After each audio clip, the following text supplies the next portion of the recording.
the criticisms of REBNY for a long time, well before your tenure, well before, so for a long time, has been that the Real Estate Board of New York, REBNY, should really be the Commercial Real Estate Board of New York.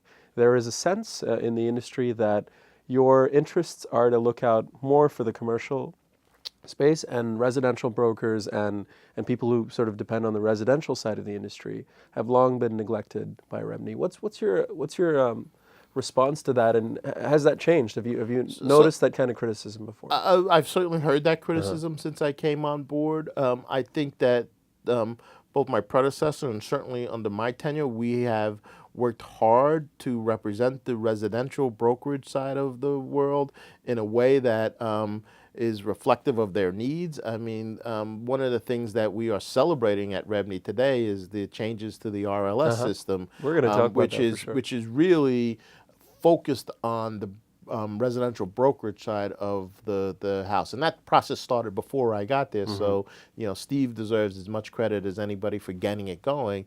We've been able to execute it over the last 2 years to the point where we started on August 1st offering a syndicated fee, which will provide many, many more opportunities for our members to get their listings out to as broad a population as possible. But besides this RLS initiative, which is definitely significant, and it has the ability to have an impact on a lot of the residential brokers in the city, if you think of some of the milestone accomplishments of REBNY, right, 421A, the Midtown East rezoning, affordable housing, there are many, many initiatives, but they tend to be on the commercial side a little bit more. So what else have you done for the residential industry? Well, so the residential members of REBNY, they have access to our continuing education. There are networking experiences. There are different kinds of services that are provided to them. There's an arbitration process that we provide for the members when there are disputes. The Universal Co-Brokerage Agreement provides a framework so that you're not arguing over deals up front. All of that stuff is do you guys step in to foundational. mediate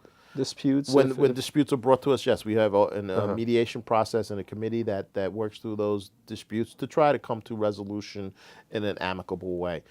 One of the challenges for REBNY as it pertains to a residential community is, the things you cite, 421A, East Midtown, those are broad public policy Right. issues. There are not broad public policy issues for the brokerage community, right? They're independent contractors, and there's not a lot that the political process, which is where REBNY is publicly known, can provide for them. So it's a different dynamic, and I can see that. and so Yeah. it makes it harder for us to have the same value proposition. One of the areas that we have worked on that members tell us is things like the commercial rent tax is an issue, and predominantly on the commercial side, but that's something that is legislative that affects that side of the industry. There aren't many legislative things that can help the I guess brokerage side of the Airbnb and how it impacts the rental market is something that you guys have worked on. So again, Airbnb is a great example of where REBNY took a stand